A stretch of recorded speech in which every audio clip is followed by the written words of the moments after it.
ఆ రక్షణను మనం పొందాలి అని అంటే ఆ వ్యక్తి అంటే వచ్చాడు, అయ్యలారా రక్షణ పొందుటకు నేనేమి చేయవాలని. దేవుని యొక్క వాక్యం ఆ ప్రశ్నకు చెప్పేటువంటి జవాబు ఏంటంటే, మొట్టమొదటి మాట, ప్రభువైన యేసు క్రీస్తునందు విశ్వాసం ఉంచు, అప్పుడు నీవు నీ ఇంటి వారు రక్షణ పొంది. ఎవరైతే యేసు ప్రభువునందు విశ్వాసం ఉంచుతారో, ఆయన రక్షకుడు అని నమ్ముతారో, వారు రక్షణ పొందేటువంటి వారుగా ఉంటారు.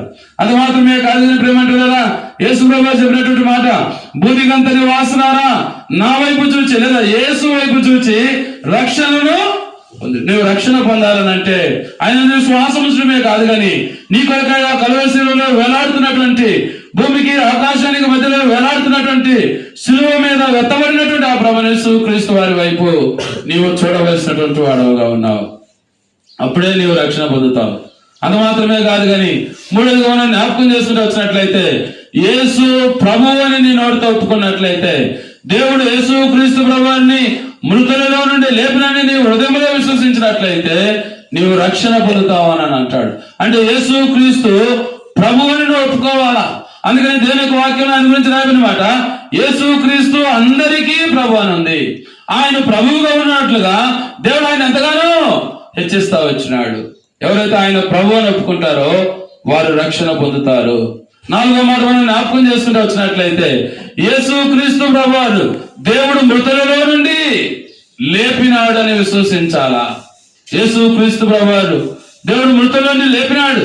అనేకులు ఆ దినాల్లో సజీవులుగా ఉన్నటువంటి వారు ఆయన సమాధి వద్దకు వచ్చి ఆయన సమాధి చూసినారు. వారు చెప్తా వచ్చినారు, ఆయన దేవుడు ఆయన్ను మృతుల నుండి లేపినాడు, ఇందుకు మేము సాక్షులము అంతా వచ్చినాడు.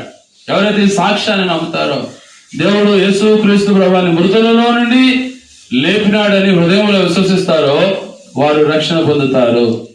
ఐదవదిగా మనం జ్ఞాపకం చేసుకుని వచ్చినట్లయితే, ప్రభువు నామమును బట్టి ప్రార్థన చేయవాడు ఎవడో వారందరూ, ఎవరైతే యేసు ప్రభు నామములో ప్రార్థన చేస్తారో వారందరూ రక్షించబడతారని దేవుని యొక్క వాక్యము సెలవిస్తా ఉంది. ఇటు గొప్ప అనుభవంలో దేవుడు నిన్ను రక్షణలోనే తీసుకొని వచ్చినట్లుగా మీ కొరకై మేము ప్రార్థన చేస్తాం. ప్రభువైన యేసు క్రీస్తునందు విశ్వాసం ఉంచండి, అప్పుడు మీరు మీ ఇంటి వారు గొప్ప ఆత్మరక్షణ, పాప క్షమాపణ పొందుతారు. మీ కొరకై మేము ప్రార్థన చేస్తాం.